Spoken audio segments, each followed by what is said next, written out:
বাংলাদেশের দিনভর কয়েক দফা মুষলধারে বৃষ্টিতে ডুবে গেছে ঢাকা শহরের অনেক জায়গা, কিন্তু এমন দিনেও বাংলাদেশের রাজনৈতিক তাপমাত্রা ফুটন্ত কড়াইয়ের মতো। সে তাপ আবার যমুনার জন্য হয়ে দাঁড়িয়েছে আগ্নেয়গিরির লাভার মতো।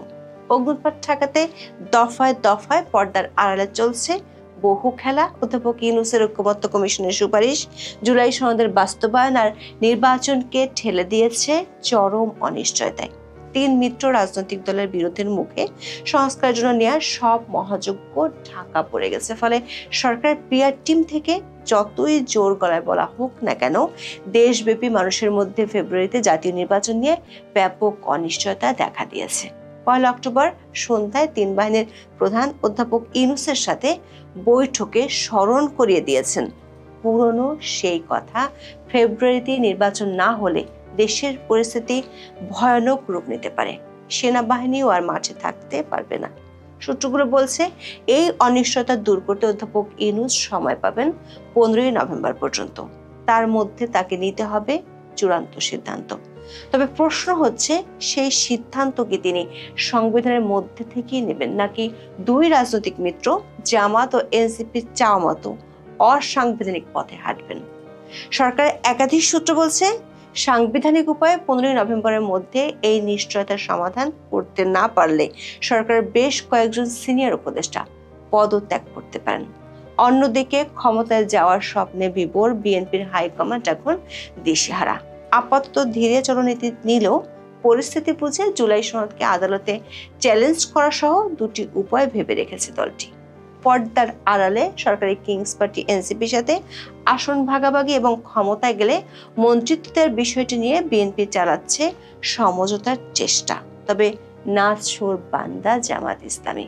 নির্বাচনের আগে গণভোট নিয়ে আপাতত অনড় অবস্থানে থাকতে চায় দলটি।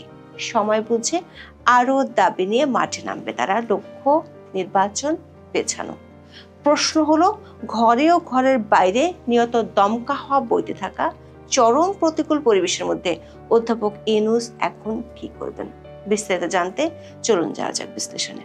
অধ্যাপক ইউনূসের ঘোষিত সময়ের মধ্যে জাতীয় সংসদ নির্বাচন হতে গেলে বাকি আছে 3.5 মাস। এমন সময় যেখানে চায়ের টেবিলে থেকে রাজনীতির মাঠে সবখানে আলোচনার বিষয় হওয়ার কথা ছিল কে কোন আসনে দাঁড়াচ্ছে, কার দিকে পাল্লা ভারী, ভোটাররা কেন কাকে ভোট দিবেন, এসব। অথচ গণমাধ্যম থেকে শুরু করে রাজনীতির মাঠ সবখানে আলোচনার বিষয়বস্তুর একটি শঙ্কা, সেটি হলো ফেব্রুয়ারিতে নির্বাচন হবে তো। এসব আলোচনায় কান পাতলেই শোনা যায় বেশিরভাগ মানুষের মনে হয় নির্বাচন ফেব্রুয়ারিতে হবে না কিংবা হওয়া সম্ভব নয়। যারা একটু আশাবাদী তারা মনে করেন নির্বাচন হলেও সেটি হবে খুব খারাপ নির্বাচন। অথচ গত বছর আগস্টে ক্ষমতার পট পরিবর্তনের পর দেশের বেশিরভাগ মানুষের চাওয়া ছিল একটি অবাধ, সুষ্ঠু, নিরপেক্ষ ও অন্তর্ভুক্তিমূলক নির্বাচন। সেই চাওয়াটাই এখন সবচেয়ে বেশি অনিশ্চয়তা আর বিরোধের মুখে পড়েছে।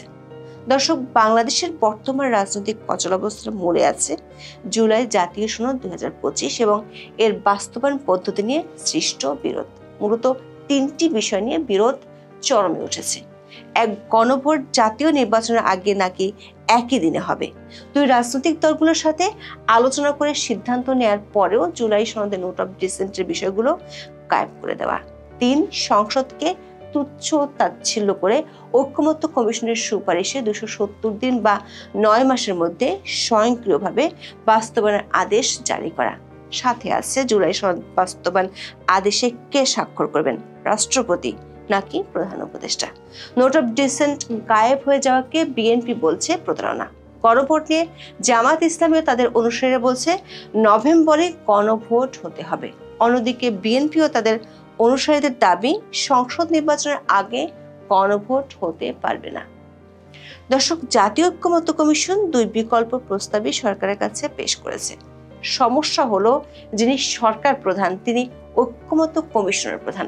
স্বাভাবিকভাবে প্রশ্ন আসে, কে কার কাছে প্রস্তাব পেশ করেছেন। প্রথম আলোর প্রতিবেদনে বলা হয়েছে, রাজনৈতিক দলগুলোর মধ্যে তীব্র অনৈক্যের কারণে জুলাই জাতীয় সনদ বা সংস্কার প্রস্তাব বাস্তবায়নের দুরূহ চ্যালেঞ্জ দেখছে সরকার। তবে গণভোট সহ সনদ বাস্তবায়নের বিষয়ে দ্রুত সিদ্ধান্ত নেবে সরকার। সরকার একাধিক সূত্র বলছে, সনদ বাস্তবায়ন, গণভোট ও নির্বাচন নিয়ে যে শঙ্কা দেখা দিয়েছে তাতে সবচেয়ে বেশি বিচলিত সরকারের বেশ কয়েকজন সিনিয়র উপদেষ্টা।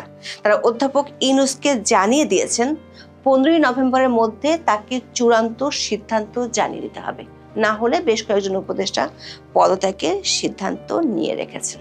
এক্ষেত্রে অধ্যাপক ইউনূস তার 3 রাজনৈতিক মিত্রকে সমানভাবে খুশি করার মতো সিদ্ধান্ত নিতে পারেন। প্রথমত, বিএনপিকে খুশি করার জন্য গণভোট ও জাতীয় সংসদ নির্বাচন একই দিনে হওয়ার ঘোষণা দিতে পারেন। আবার জামাত এনসিপিকে খুশি করার জন্য স্বয়ংক্রিয়ভাবে 9 মাসের মধ্যে ঐকমত্য কমিশনের সুপারিশ বজায় রাখার ঘোষণা দিতে পারেন। সেটি হলে বিএনপি ও এনসিপি মেনে নেওয়ার সম্ভাবনাই বেশি, কারণ এরই মধ্যে পর্দার আড়ালে বিএনপি সরকারি কিংস পার্টি এনসিপির সাথে সমঝোতার চেষ্টা চালিয়ে যাচ্ছে। ইতিমধ্যে এনসিপিকে 20টি আসনে ছাড় দেওয়ার প্রস্তাব দিয়েছে। বিএনপি সরকার গঠন করলে এনসিপি কমপক্ষে 3টি মন্ত্রিত্বও চায়। বিএনপি সূত্রগুলো বলছে, শেষ পর্যন্ত এই প্রস্তাবে বিএনপি রাজি হয়ে যাবে। তবে জামাতের সূত্রগুলো বলছে, নির্বাচনের আগে গণভোটের ইস্যুতে এখন তাদের আর পেছানোর উপায় নেই। পেছালে সেটি রাজনৈতিক দিক থেকে বড় পরাজয় হয়ে যাবে। এমন ত্রিশঙ্কুল অবস্থার মধ্যে 1 নভেম্বর সন্ধ্যায় 3 বাহিনীর প্রধান হঠাৎ করে সাক্ষাৎ করেন অধ্যাপক ইউনূসের সাথে।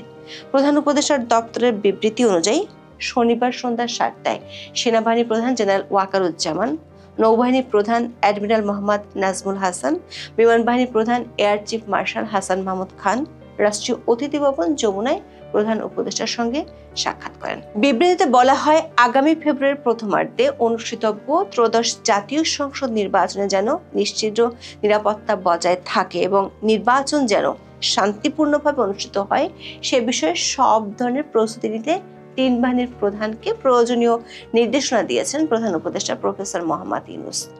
সূত্রগুলো বলছে, বৈঠকে 3 বাহিনীর পক্ষ থেকে দেশের বর্তমান রাজনৈতিক অচল অবস্থা নিয়ে শঙ্কার কথা তুলে ধরা হয়।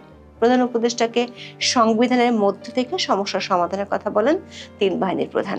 বৈঠকে আলোচনায় উঠে আসে, এর আগে সরকারের পক্ষ থেকে ফেব্রুয়ারিতে নির্বাচন না হলে দেশের অভ্যন্তরীণ আঞ্চলিক পরিস্থিতির হুমকির মুখে পড়ার কথা বলা হয়েছিল। বিষয়টি আবারও 3 বাহিনীর প্রধান তুলে ধরেন। তাছাড়া 1.5 বছর ধরে সেনার সদস্যরা ব্যারাকের বাইরে আছে। ফেব্রুয়ারির পর বিষয়টি আর সম্ভব নাও হতে পারে। বিশেষ করে আরাকান আর্মি সহ বেশ কিছু সশস্ত্র গোষ্ঠীর তৎপরতা বাড়ছে সীমান্তে। তাই যতটা সম্ভব দ্রুত সেনাবাহিনীকে ব্যারাকে ফিরিয়ে নিয়ে যেতে চান সেনাপ্রধান জেনারেল ওয়াকারুজ্জামান। বৈঠকে 1 অক্টোবর ভোলায় বিএনপি ও বিজেপির মধ্যে সংঘাতের বিষয়টি তুলে ধরে সামনে এর চেয়ে খারাপ পরিস্থিতির আশঙ্কা করা হয়।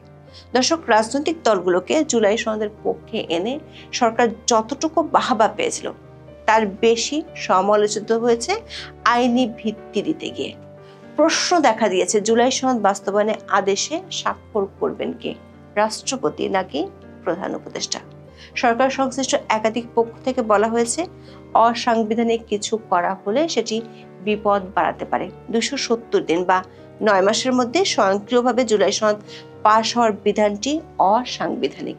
এটি থাকলে রাষ্ট্রপতি মোহাম্মদ শাহাবুদ্দিন জুলাই সনদে স্বাক্ষর নাও দিতে পারেন, এমন তথ্য আছে সরকারের কাছে। আবার সরকারের উপর চাপ বাড়াতে বিষয়টি নিয়ে বিএনপি আদালতে যাওয়ার চিন্তাও করে রেখেছে। বিএনপিপন্থী আইনজীবীরা এরই মধ্যে জুলাই সনদকে আইনিভাবে চ্যালেঞ্জ করার মতো কমপক্ষে 4টি পয়েন্ট চিহ্নিত করে রেখেছে, যেগুলো আদালত ও সংসদের সাংবিধানিক ক্ষমতাকে সুপারসিড করে। দর্শক, একদিকে অধ্যাপক ইউনূসের সিনিয়র উপদেষ্টারা হতাশ, অন্যদিকে মিত্ররা মুখোমুখি অবস্থানে। আবার নিরাপত্তার শঙ্কার কথা সরকারকে জানিয়েছে সংশ্লিষ্ট বাহিনীগুলো।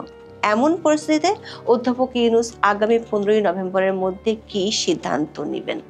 তিনি যদি বিবাদমান 2 পক্ষকে খুশি রাখতে চান তাহলে তাকে অসাংবিধানিক পথে হাঁটতে হবে। সেক্ষেত্রে আরো বড় চাপের মুখে পড়তে পারেন তিনি, এমন আশঙ্কা তার ঘনিষ্ঠ মিত্রদের। সেটি হলে ফেব্রুয়ারিতে নির্বাচনের স্বপ্ন আরো ফিকে হয়ে যাবে।